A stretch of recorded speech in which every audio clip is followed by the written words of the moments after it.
Hey everyone, welcome to week 7. Can you believe we've been journeying through 1 Timothy for 7 weeks together? I hope that it feels like a short time and not a terribly long time to you. We've only got one more week to go after this installment. Before we jump into chapter 5 and the subject matter that Paul covers for young Timothy there, I just want to remind you, we have an all-church family meeting coming up on March 17th. We're going to sit down and slow down and do a little bit more extensive teaching on the role of men and women in the world and in leadership and how God uses men and women. And we're going to start with an Old Testament perspective. That's March 17th. And at the end, there's going to be a live Q&A. I'd love for you to come and be a part of that. The goal is to be incredibly helpful and to continue this open, very public conversation that we're having as a church on this subject matter. On April 21st, we're going to do that exact same thing, but from a New Testament perspective. I hope that you're able to come to either one of those or both of those. I'm especially looking forward to it. Just want to make sure that your calendar is marked for that. So today, we're turning into chapter 5 and the second half of chapter 5. And for me, this is kind of a passage that I'm happy to teach on and kind of looking forward to teaching on and also wincing at the same time. It intersects with some things that I think kind of feels weird for me to stand up and talk about. But at the same time, somebody's got to stand up and talk about it. Like paying pastors and giving and really this fact that we are trying to reach people for Jesus. We want people to come to know Jesus. We want people to grow in their relationship with Jesus. That's a big deal. That's all of what we're about. That's 100% of what we're about. The reality is, we got to generate revenue in order to do that. Ministry always costs money. It's been like that from the beginning. It continues to be like that today. Jesus created his church by his design to be a crowd-funded organization. So we have to lean into that. And so talking about that and also juxtaposed with, by the way, that's my favorite word in the English language, juxtaposed with or combined with accusing pastors when they do wrong. And so I hope that you can see it's just kind of a weird kind of thing to talk about, but really important to talk about. And I hope that you guys have some fantastic conversations as you dig into the sermon notes and the questions that have been put together. But as you're leaning into that, here are a couple of things that I'd love for you to be thinking about. The design, the system that is God ordained and communicated in Scripture to make sure that all those who aspire to positions of leadership are properly and carefully evaluated, and all those who are in positions of leadership are properly and carefully held accountable. That's not simply unique to those who are in a position of leadership. It should absolutely happen there, and leaders should be an example of that, never an exception to that.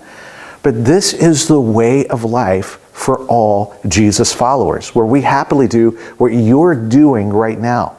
We circle up together, we huddle up together, we do life together, we drop our guard, we get real, we step into the reality of life and the messiness of life together, and we encourage one another. But not only do we do that, we give each other permission to see the unedited version of us. And we give each other permission to speak to that. And that's probably never going to happen in a church if the leaders don't model that and if the leaders reject that. It has to start at the top and permeate all of who a church is. But this is a part of the Christian life. And while it may be scary at first, for those of us who've stepped into it, for those of us who've lived it, we've discovered that there is a depth of community and friendship and family and all kinds of other words that fall short of this amazing richness that we experience when we are truly known and we truly get to know others. And when they see the unedited parts of us, they don't reject us and turn their backs on us, but they are with us in it all the way. That's the kind of thing that Jesus wants for his people, his body. That's the kind of thing we want for our church. That's the kind of thing I want for our church. That's the kind of thing that I want for my life. And I hope that you find that it's, even if it's not easy, that you find yourself compelled in wanting to lean in and to talk about this because it's so good for us. I want to acknowledge a couple of things. I don't know if you know this, but let me just kind of pull back the curtain and let you know how our process works. I film this video before I actually preach the sermon, and sometimes, many times, I film this video before I finish writing the sermon. And so there's some things that need to be said, and I don't know if I actually squeeze it into the sermon, so I want to make sure that I make it clear to you. Whenever we engage in accountability, especially when we have to express accountability for people in leadership, there are things about it that don't seem fair. And maybe they're just not fair, and yet they're inescapable realities. And here's some of the things that don't seem fair. One, it just requires courage. It requires moral courage to confront someone when they're morally in the wrong.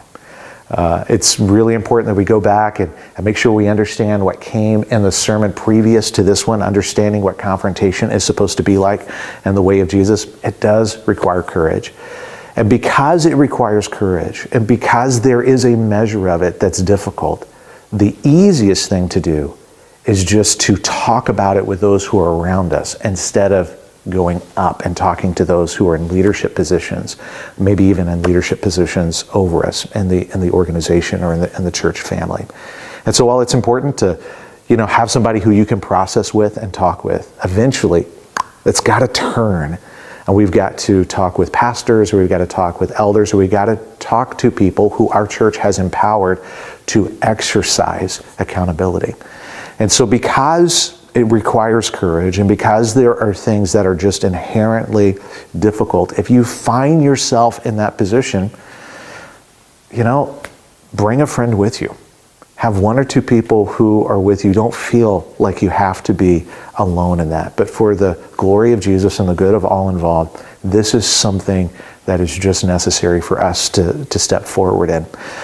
Right now, the world is keenly aware, maybe even hyper aware of scandals that have gone on in the church world and the way that certain churches and religious organizations have gotten abuse and even criminal behavior wrong. Again, I don't know yet if I have a time to put this in the sermon, so I want to talk to you about this now. If you ever experience something criminal, or you know of something criminal, or something on the level of abuse that's happened in our church, I'm not your first call. At best, I'm your third call. Number one, you need to call the legal authorities. You need to call the cops. Number two, you need to make sure that you are connected with someone who can provide care for yourself or the person who is the recipient of this mistreatment, this abuse. Somewhere after that, I may not be third, I may not be fourth, I may not even be fifth, but somewhere after that, we're going to need you to let the church know so that we can engage. But we're not, in those kinds of situations, we're not the first call. At best, we're the third call. And we want to be that kind of church where we're making sure that we're responding legally, appropriately, holistically, whenever we're in the midst of some really, really difficult, challenging things. It's not fun to talk about this. Here's a reality. Untrustworthy people are attracted to trusting people because they believe, and there's a guy by the name of John Maxwell. He once said this. It's like, we see the world as we are. It's called the lens principle. That's what he calls it. We see the world as we are. Untrustworthy people like to come around groups of trusting people and take advantage of their trust so they can perpetrate their crimes in the way that they exploit people. You see it in schools, you see it in little league teams, and unfortunately, you see it in church. And while it's not a fun thing to talk about, I wanted to make sure that I acknowledge that for you, because that's the kind of church that we want to be.